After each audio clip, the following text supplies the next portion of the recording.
India में कुछ साल पहले तक ऑनलाइन भुगतान में लेन देन को निपटाने के लिए घंटों लग जाते थे, लेकिन अब यूपीआई और डिजिटल वॉलेट से कोई भी आदमी झटपट से पैसे ट्रांसफर कर सकता है। बढ़ते उपयोग के साथ अब हम भारत के हर नुक्कड़ पर यूपीआई क्यूआर कोड देख सकते हैं।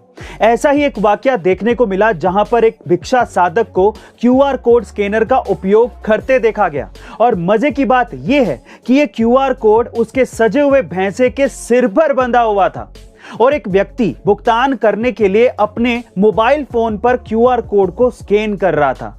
यह वीडियो हमारे देश की वित्त मंत्री ने शेयर किया, यह कहते हुए कि ऑनलाइन क्रांति की शुरुआत अब इंडिया में हो चुकी है। गाइस, इस डिजिटल क्रांति के बारे में आपका क्या ख्याल है, कमेंट सेक्शन में जरूर लिखिएगा। इस बार दिवाली के मौके पर देश भर में नागरिकों ने भारी खरीदारी की, जिसके कारण हमारी इकोनॉमी में अच्छी ग्रोथ हुई है, जो कि पिछले 2 सालों में कोरोना की वजह से नीचे चली गई थी। इस साल दिवाली पर पूरे देश भर में करीब 1.25 लाख करोड़ रुपए का कारोबार हुआ है, जो कि पिछले 10 सालों में अब तक का रिकॉर्ड आंकड़ा है। अकेले दिल्ली में यह कारोबार करीब 25,000 करोड़ रुपए का था। इसकी सबसे बड़ी वजह यह है कि इस बार देश भर के बाजारों में चीनी सामान बिल्कुल नहीं बिका और ग्राहकों ने सिर्फ भारतीय सामान ही खरीदा, जिससे चीन को 50,000 करोड़ रुपए से अधिक का नुकसान हुआ है और उतना ही फायदा भारतीय व्यापारियों को हुआ। गाइस, हम सबके फेवरेट यूट्यूबर भुवन बाम एक बार फिर से अपनी नई सीरीज ढिंडोरा को लेकर चर्चा में है।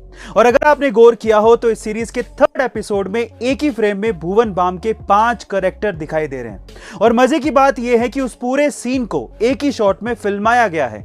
पर सवाल यह उठता है कि भुवन बाम तो एक ही है, फिर उनके 5 कैरेक्टर एक ही फ्रेम में एक ही शॉट में कैसे फिल्माए गए? क्या आप जानते हैं ये कैसे पॉसिबल हुआ? चलिए मैं आपको बताता हूं। इसके अंदर मोशन रिग टेक्नोलॉजी का यूज किया गया है, जिससे आप एक ही पर्सन के अलग अलग कैरेक्टर को एक ही फ्रेम में एक ही शॉट में फिल्मा सकते हैं। गाइस, जलवायु परिवर्तन को लेकर यूएन की एक बैठक चल रही थी और उसी वक्त असेंबली हॉल में अचानक से एक डायनासोर की एंट्री होती है। जी हां गाइस, आप ठीक सुन रहे हैं। विलुप्त हो चुके डायनासोर को देखकर हॉल में मौजूद सभी लोग डर जाते हैं। पर वो डायनासोर किसी को मारने नहीं आया था, बल्कि उस मंच से लोगों को जलवायु परिवर्तन के खतरे के बारे में बताने आया था।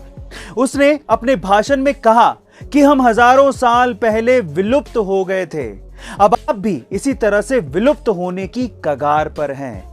असल में यह सब यूएन असेंबली में अवेयरनेस प्रोग्राम के तहत किया गया था। गाइस, आपको यूएन असेंबली का डायनासोर दिखाकर जलवायु परिवर्तन पर ध्यान खींचने का ये आइडिया कैसा लगा, कमेंट सेक्शन में जरूर लिखिएगा। और ऐसे अमेजिंग वीडियोस के लिए शेयर, सब्सक्राइब एंड लाइक। मिलता है अगली वीडियो में।